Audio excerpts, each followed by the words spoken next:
He kept complaining about headaches. No one imagined it was a bullet. In the early hours of October 10, 1998, Patrick, a 23-year-old man, was mugged after leaving a diner in Pennsylvania. A gunshot hit his head. Everyone thought he would die, but he survived, miraculously. At the hospital, doctors treated the wound as superficial. They stitched the skin, prescribed painkillers, and sent him home. They believed the bullet had ricocheted. No one thought to investigate further. No CT scan. No real search for the projectile.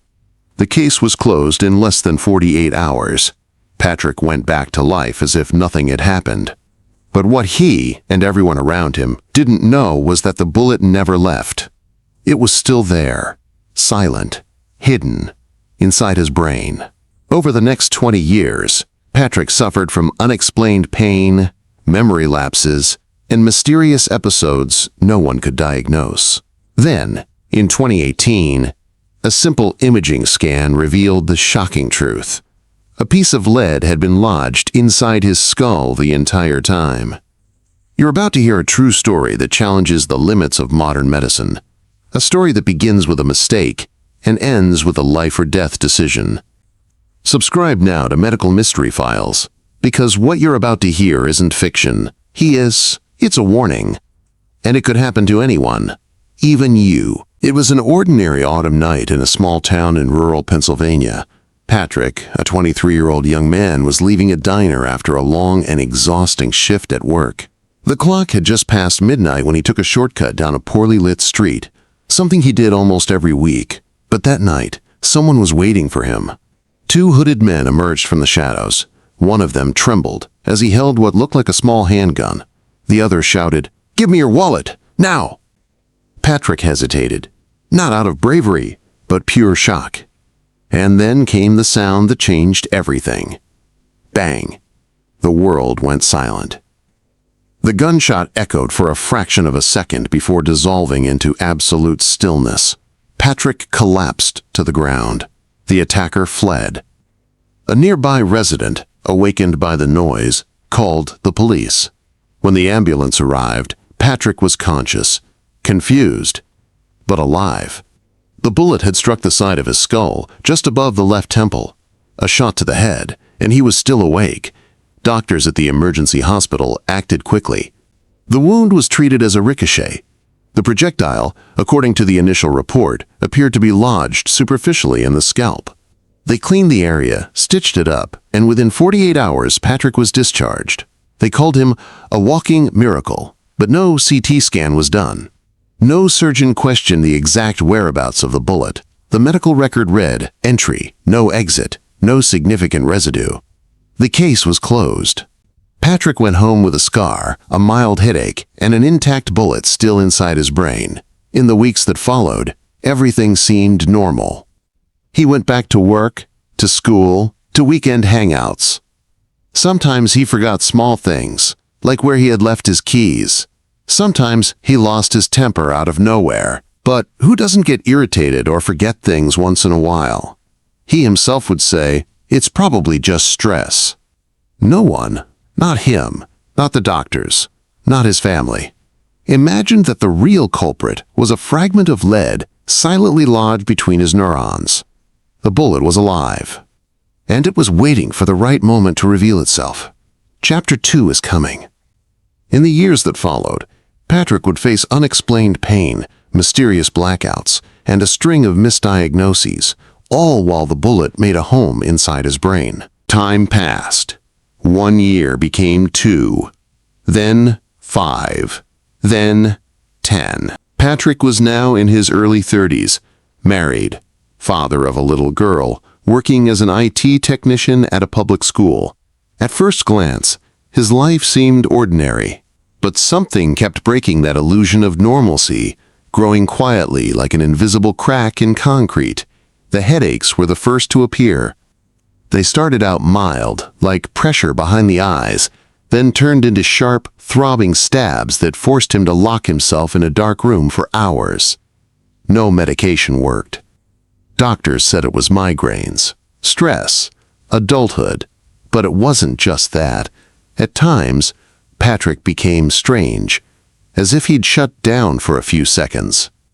He'd be mid-conversation, when suddenly his eyes would lose focus, his voice would fade, and moments later, he'd come back like nothing had happened. Tiny lapses in consciousness, brief moments of death, measured in seconds. His wife noticed. "You blinked and spaced out," she'd say. "Are you okay?" He'd smile and reply, "Guess I glitched." Blood work came back normal. Blood pressure, fine. Cholesterol, under control. Nothing explained the episodes. A neurologist suggested a mild case of temporal lobe epilepsy, prescribed anticonvulsants. The seizures lessened, but never disappeared, and the pain persisted. Once, during a weekend trip, Patrick completely forgot how to get home. He was less than 60 miles from his city, but got lost like a tourist in a foreign country. He had to call his wife and follow step-by-step instructions. When he arrived, he broke down in tears. "There's something wrong with me." Still, no one thought about the bullet. Not even him. The mugging was a distant memory. He remembered the shot, the scar. But the idea that a projectile might still be inside for 20 years seemed too absurd to even consider. It was like imagining a surgeon had left a blade inside your body after an operation without anyone noticing. Unbelievable. Impossible. But medicine has strange ways of keeping secrets. The human brain is both resilient and vengeful. It adapts to trauma, learns to coexist with foreign objects, silences pain to protect the whole. But eventually it can no longer keep the truth hidden. And for Patrick, that moment was drawing near. One day, during a shower, he fainted. He hit his head on the edge of the sink. When he came to, he had no memory of what had happened. He was rushed to the hospital. The ER doctor decided to run a CT scan just to rule out a fracture. That's when everything changed. The screen revealed a dense metallic silhouette, rounded, with precise edges, lodged in the left hemisphere near the parietal cortex. The doctor frowned, called in a colleague. "This looks like a bullet?" It was. There it was. Intact, solid, undeniable. A .22 caliber bullet, lodged inside Patrick's brain for nearly 20 years. And no one had ever noticed. In the next chapter, you'll see what the doctors did once they realized his brain had been living with a bullet for 2 decades. And their response was not what Patrick expected. The image was there, clear as day, a bullet. In the brain, Patrick stared at the screen, speechless. The doctors around him spoke in code, using terms he didn't understand, but he didn't need a translator. That metallic shape lodged in his skull was impossible to ignore. The question was, how? How had no one seen this before? How had he lived for 20 years with a bullet in his head without anyone noticing? And more importantly, what did it mean now? The neurologist was blunt. The projectile is stable. It hasn't moved since it entered, and your brain has adapted. Yes, his brain had accepted the bullet's presence, as if it were part of who he was. But there was a problem. The bullet was surrounded by a layer of calcification. His body had tried to isolate the metal by forming a protective capsule around it, but that capsule was pressing against delicate brain structures. That explained everything. The pain, the blackouts, the lapses. It all finally made sense. The neurologist offered the one thing no one wanted to hear. "We have 2 options. Leave it as is, or operate." But removing the bullet would mean opening the skull, cutting brain tissue, risking hemorrhage, paralysis, speech loss, even death. It was Russian roulette. Patrick was in shock. For days, he didn't speak about it.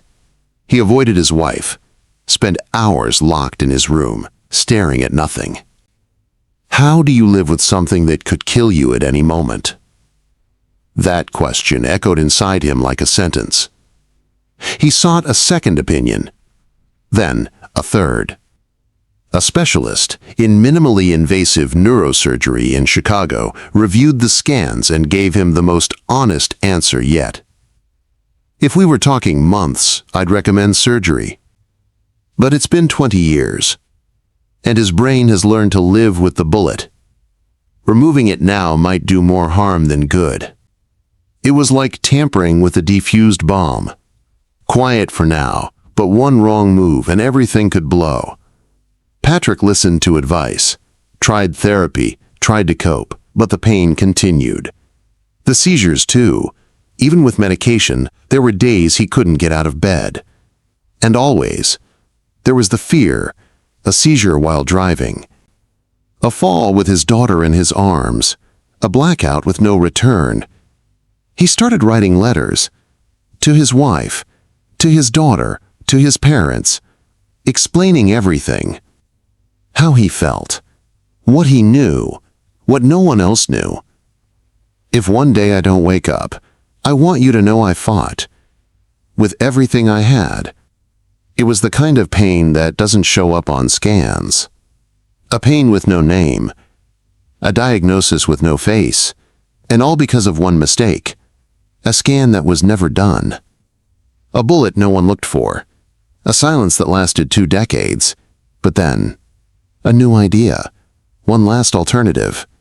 A university hospital in Texas was testing an experimental neural monitoring technique using temporary implants. They wouldn't remove the bullet, but they could map its real-time effects with surgical precision. It was risky, but Patrick was already living with risk. And he decided to try. In the next chapter, you'll find out what happened when doctors observed his brain in action, and what they saw left them in absolute silence. The room was cold, lit by white fluorescent lights, and as silent as a chapel. There lay Patrick, sensors attached to his head with a monitor displaying in real time what was happening inside his brain. It was the beginning of the experiment. The team at the University Hospital in Texas wanted to map the impact of the bullet without touching it. They used a protocol of deep electrocorticography combined with sequential MRI scans. The goal? To understand how that foreign object was influencing his brain's electrical impulses, and whether there was a real risk of cognitive deterioration. Patrick breathed deeply. Eyes closed, he thought of his daughter. Her smile, the fear of one day not watching her grow up. The first few minutes were stable. No unusual activity. But then came the visual stimulus test. When exposed to a rapid sequence of images and sounds, the sensors picked up something surprising. The area around the bullet reacted with unstable electrical impulses, as if a shadow zone existed inside his brain. A small part of Patrick's brain wasn't responding like the rest, and that explained a lot. It was as if the bullet had created a distortion field, interfering with normal neural commands. A delay of milliseconds here, a synchronization failure there. And when accumulated, those glitches triggered blackouts, outbursts, memory loss. But there was something even stranger. At certain moments, the monitor displayed abnormal spikes, as if the brain was trying to escape the interference. It was like watching an electrical system fighting against an internal short circuit. The chief neurosurgeon went silent for several seconds. This isn't normal. His brain didn't just accept the bullet, it rewired itself around it. Patrick was a rare case, perhaps one of a kind. The medical team was divided. Some argued for immediate removal. Others insisted that any interference now could result in loss of vital functions: speech, coordination, peripheral vision. Patrick listened to every opinion with calm. But the heaviest blow came when one specialist said, "You're alive by a miracle, but you're also living on the edge of collapse. Your brain is tired of compensating. One day, it might give out." That sentence echoed in his mind for weeks, with every headache, with every forgotten name, with every look from his daughter asking, "Daddy, why are you sad?" That's when he made a decision, not to operate, but to do something he had never done before. Tell the whole story. On national television, he contacted a network, handed over scans, reports, images, gave interviews. "I want no one else to go through this. Every doctor should run the right tests. No pain should ever be ignored." The story aired, and the country was in shock. 20 years with a bullet in the brain. 20 years being told he was stressed, exaggerating, a hypochondriac. 20 years without answers. Patrick became a symbol of something bigger.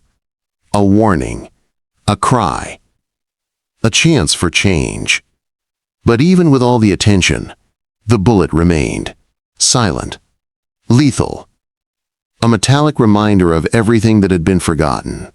In the next chapter, you'll learn how this journey ends, what Patrick ultimately chose, how his life changed, and the final dilemma between living in fear or risking everything for a chance at freedom. The day broke under a sky covered with clouds, as if even the weather hesitated to take a side. Patrick woke up early. He showered slowly, looked in the mirror and saw a face he didn't fully recognize, older, wearier, but also more resolved. It was the day of the decision. There was nothing left to postpone. After months of tests, scans, medical opinions, and sleepless nights, he finally had to choose. Continue living with the bullet, along with all the risks it carried, or face a high-risk surgery that could either set him free or destroy him. The night before, he spoke with his daughter. She was 7 years old. They sat on the couch, a blanket over their knees. "Daddy has a little problem right here," he said, pointing to his head. "Are you going to be okay?" she asked. Patrick held her hand. "I'm going to try." And that was the word he chose to live by. Try. Because for 20 years he had survived. Now he wanted to live. Whole. The surgery was scheduled for 1 month later. It would be performed by a multidisciplinary team with robotic assistance, full neurovascular support, and real-time intraoperative monitoring. Everything possible would be done to ensure maximum safety. The night before, Patrick wrote a letter. Not a goodbye, but a thank you. To my brain, which carried me even while wounded, which reinvented itself, which fought in silence. Thank you. On the day of the operation, he entered the surgical suite with a racing heart, a pale face, but eyes full of resolve. He spent 8 hours under general anesthesia, a precise craniotomy, micro-instruments guided by imaging, millimeters separating life from oblivion. The bullet was successfully removed. When Patrick woke up, the first few seconds were foggy. Then came the ceiling lights, the distant sound of machines, and a voice. "Patrick, can you hear me?" He blinked, moved his fingers, tried to speak, and he could. He cried. The days that followed were hard. Pain, nausea, therapy. But the feeling was new, as if the cloud had lifted, as if for the first time in 20 years, his brain could breathe freely. The headaches disappeared.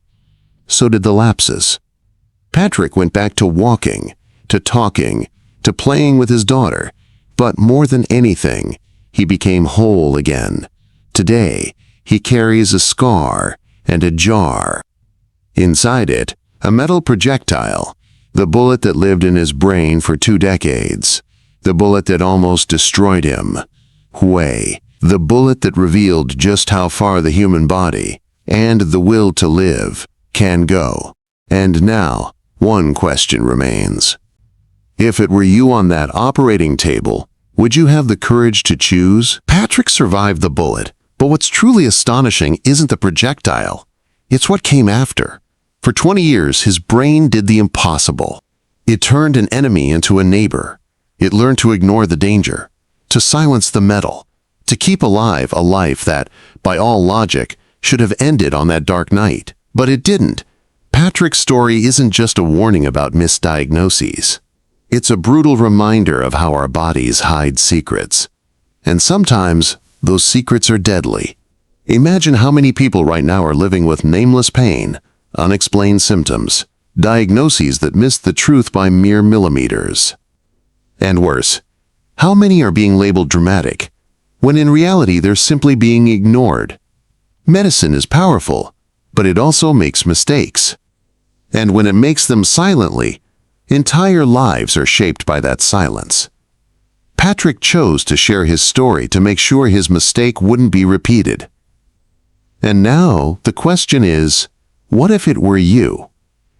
Would you trust the silence of your body, or dig deep enough to find the invisible bullet no one else can see? If this story moved you, subscribe now to Medical Mystery Files. Every week, we uncover real cases that challenge everything we think we know about the human body. But be warned, the next stories are even more unbelievable. Click now, because the next medical mystery might be inside you, and you don't even know it yet.